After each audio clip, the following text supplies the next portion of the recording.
করছেন, এই অভাব থাকবে না ইনশাআল্লাহ।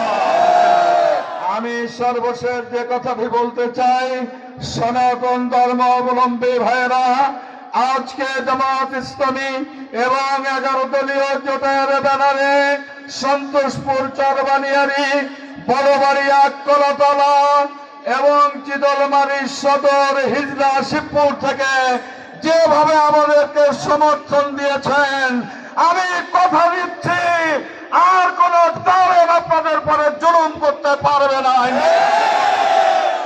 আপনারা আমার জন্য আমানত, আপনাদের পাশে আমি আছি, ছিলাম এবং আগামীতে থাকবো। তাতে নির্বাচিত হই আর না হই, আপনারা মানবতার বন্ধু আমার।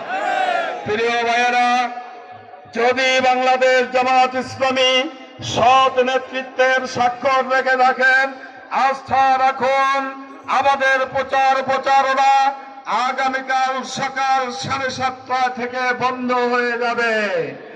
আমরা আমাদের পরিসরে পরিবার পরিজন নিয়ে বাংলাদেশে একটি ঐতিহাসিক নির্বাচন উপহার দিতে চাই। আমাদের জনপ্রিয়তা দেখে অনেকের মাথা খারাপ হয়ে গিয়েছে, বিভিন্ন প্রপাগান্ডা ছড়ানো হচ্ছে। আজকেও আমাকে একজন ফোন করে বলেছে, আজকে তো মশিউর রহমানের জনসভা না, এ নাকি মমিনুল হকের জনসভা।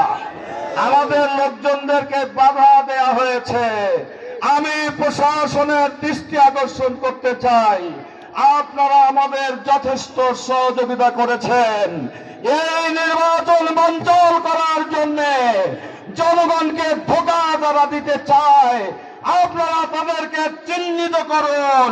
এই দেশকে একটি জাতীয় সংসদ উপহার দিন। আপনারা শক্ত আছেন, আপনাদের প্রতি আমরা আস্থা রাখি, তবে সম ব্যবহার কামনা করি।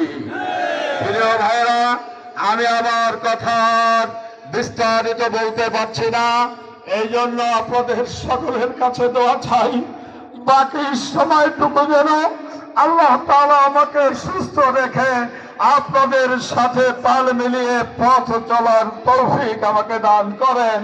যদি আল্লাহ তাআলা সেবার পদে নেন, তাহলে যেন 100% আমানত ধরে রক্ষা করে মাবুদের তাকে সাড়া দিয়ে জান্নাতে যেতে পারি, এই দোয়া আপনাদের জন্য করে সকলকে সালাম শুভেচ্ছা জানিয়ে সকলের জীবনের নিরাপত্তা এবং সমৃদ্ধি কামনা করে আর একটি কথা বলতে চাই, বাংলাদেশ জামাত ইসলামী আর 11 দলীয় জোটকে আর কোন রক্ত চক্ষু দেখাবেন না।